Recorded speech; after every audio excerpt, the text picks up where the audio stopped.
तर माझे काका ॲडव्होकेट सचिन प्रकाश जाधव यांनी त्यांच्या भावना व्यक्त केले आहेत, त्या मी तुम्हाला वाचून दाखवतो.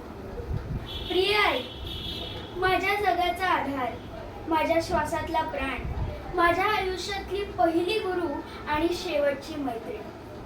तुझ्या वाढदिवसानिमित्त डोळे भरून येतात, कारण तू माझ्यासाठी फक्त आई नव्हे, तू माझं विश्व आहेस.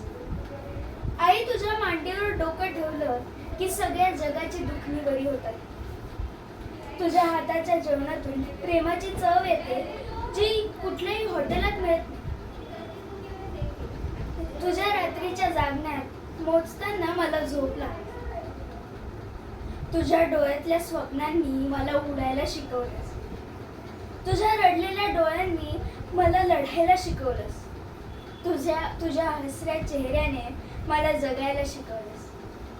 तू कधी मला म्हणाली नाहीस की मी थकले, पण मी जाणतो माझ्यासाठी तू किती रात्र जागलीस, किती स्वप्न बाजूला ठेवलीस.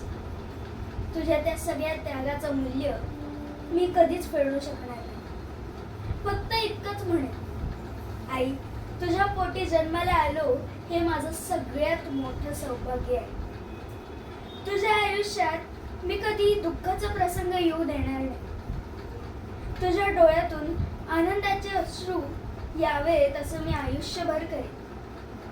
वाढदिवसाच्या खूप खूप शुभेच्छा माझ्या जगातल्या सुंदर स्त्रीला.